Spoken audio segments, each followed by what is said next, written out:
So Judge Jackson, if a senator were to ask you today about proposals about changing the current size of the Supreme Court, and it's the issue involving child pornography, I want to turn to that issue because it was raised multiple times, primarily by the senator from Missouri. And he was questioning your sentencing record in child pornography cases.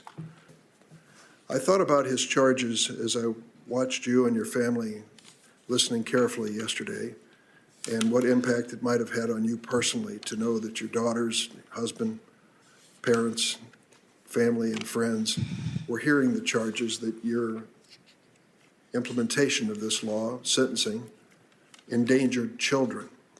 Could you tell us what was going through your mind at that point? Thank you, Senator. As a mother and a judge who has had to deal with these cases, I was thinking that nothing could be further from the truth. These are some of the most difficult cases that a judge has to deal with because we're talking about pictures of sex abuse of children. We're talking about graphic descriptions that judges have to read and consider when they decide how to sentence in these cases. And there's a statute that tells judges what they're supposed to do. Congress has decided what it is that a judge has to do in this and any other case when they sentence. The statute doesn't say impose the highest possible penalty for this sickening and egregious crime. And in every case, when I am dealing with something like this, it is important to me to make sure that the children's perspective, the children's voices are represented in my sentencings. But as it currently stands, the way that the law is written, the way that Congress has directed the Sentencing Commission, is when I look in the eyes of a defendant who is weeping because I'm giving him a significant sentence. What I say to him is, do you know that there is someone who has written to me and who has told me that she has developed agoraphobia? She cannot leave her house because she thinks that everyone she meets will have seen her pictures on the internet. They're out there forever. At the most vulnerable time of her life, and so she's paralyzed. I tell that story to every child porn defendant as a part of my sentencings so that they understand what they have done. I say to them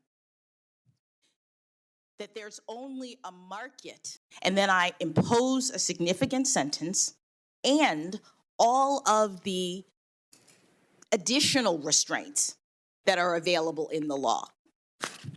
These people are looking at 20, 30, 40 years of supervision. They can't use their computers in a normal way for decades. I am imposing all of those constraints because I understand how significant, how damaging, how horrible this crime is. Judge Jackson, we've heard criticism from some about your previous work representing detainees at Guantanamo Bay. In fact, for years, we've heard criticisms leveled against lawyers who have provided Guantanamo detainees with legal representation. After 9/11, there were also lawyers who recognized that our nation's values were under attack, that we couldn't let the terrorists win by changing who we were fundamentally. And what that meant was that the people who were being accused by our government of having engaged in actions related to this under our constitutional scheme were entitled to representation. We're entitled to be treated fairly. That's what makes our system the best in the world. That's what makes us exemplary. I was in the federal public defender's office when the Supreme Court, right after the Supreme Court decided that individuals who were detained at Guantanamo Bay by the president could seek review of their detention. And those cases started coming in, and federal public defenders don't get to pick their clients. They have to represent whoever comes in, and it's a service. That's what you do as a federal public defender. You are standing up for the constitutional value of representation. And as an appellate defender, I worked on the habeas petitions